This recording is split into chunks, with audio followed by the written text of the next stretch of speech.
सर्वप्रथम सर्वांना श्री स्वामी समर्थ. संक्रांत हा सण 3 दिवसाचा आहे. तर पहिल्या दिवशी भोगी, दुसऱ्या दिवशी संक्रांत आणि तिसऱ्या दिवशी किंक्रांत. तर आपण 3 दिवस हा सण मोठ्या उत्साहाने साजरा करतो. किंक्रांतीच्या दुसऱ्या दिवशीपासून म्हणजे आपण हळदी कुंकू ठेवू शकतो ते रथसप्तमीपर्यंत.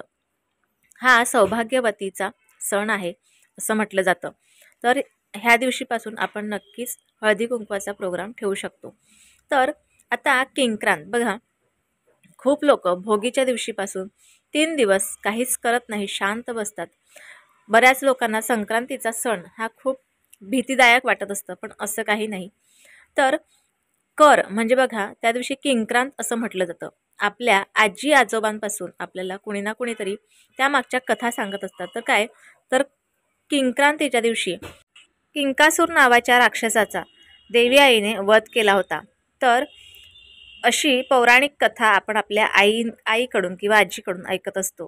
तर किंक्रांतीच्या दिवशी आपल्याला सुद्धा हा दिवस जो आहे तो थोडासा सावधगिरीचा आहे आणि खरंच ते सावधगिरीनेच आपल्याला त्या दिवशी राहायचं आहे. बघा, आपल्या आजूबाजूला किंवा आपल्या घरात किंवा आपल्या रिलेटिव्हमध्ये कुणी ना कुणीतरी एक तरी प्रत्येकाच्या जीवनात एक तरी अशी व्यक्ती असते ज्या व्यक्तीशी आपल्याला कधी कधी आपला राग येतो किंवा त्या व्यक्तीला आपण आवडत नसतो किंवा आपल्याला ती व्यक्ती आवडत नसते. काही ना काही कारणास्तव आपल्यामध्ये मतभेद होत असतात. अशा मतभेद होणाऱ्या व्यक्तीबरोबर आपण ह्या दिवशी बोलणं नक्कीच टाळा. जर आपल्या घरात असेल, समोरासमोर आपण राहत असू, तर त्या दिवशी तरी निदान अगदी त्या व्यक्तीने जरी बोलायचा प्रयत्न केला तरी जे काही विचारलं ते हो किंवा नाही या उत्तरानेच तुम्ही इतकंच बोला किंवा अगदी मोजकं बोलणं ठेवा. त्या दिवशी कोणाबरोबरही वाद होणार नाही ह्याची काळजी घ्या.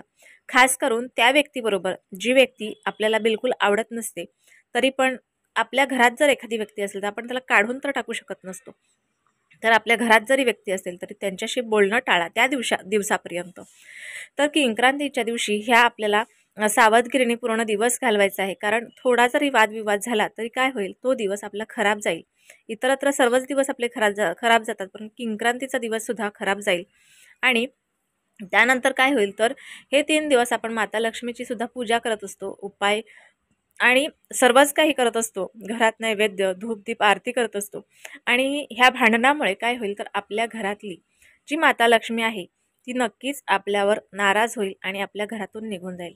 कुठेतरी आपली सुद्धा प्रगती थांबून जाईल. त्यामुळे आपण अशा व्यक्तीबरोबर बोलणं टाळा. बघा, कधी कधी काय होतं, नाईलाजानं आपल्याला त्या व्यक्तीशी बोलावं लागतं. परंतु किंक्रांतीच्या दिवशी वाद होण्याचा जर विषय कुठे असेल तर तो नक्कीच टाळा. तिथून उठून निघून जा. काही ना काहीतरी वेगळा मार्ग काढा. कुणी आपल्याकडून कधीही दुखणार नाही ह्याची काळजी घ्या. किंक्रांतीच्या दिवशीच नाही तर इतरत्र सर्वच दिवशी आपल्याकडून कोणी दुखला जाणार नाही ह्याची काळजी घ्या. नेहमी दैवी विचार ठेवा. कारण बघा, आपल्याला कुणाचा त्रास होऊ नये हे आपण नेहमीच लक्षात ठेवलं की अगदी आपण मोजकेच वागू शकतो. त्यामुळे समोरची व्यक्तीसुद्धा आपल्याशी मोजकी बोलते आणि असा हा किंक्रांतीचा दिवस तुम्ही घालवू शकता. किंक्रांतीच्या दिवशी खरंच ह्या सर्व गोष्टी लक्षात ठेवा. आपल्याला जर वेळ मिळाला, फावल्या वेळात आपण काय करायचं, तर आपण फावल्या वेळात नक्कीच आपल्या देवांची पूजा अर्चा, एखादी पोथी वाचू शकतो किंवा बाहेर आपल्या मुलांना घेऊन फिरायला निघून जा. अशा पद्धतीने हा दिवस किंक्रांतीचा साजरा करा.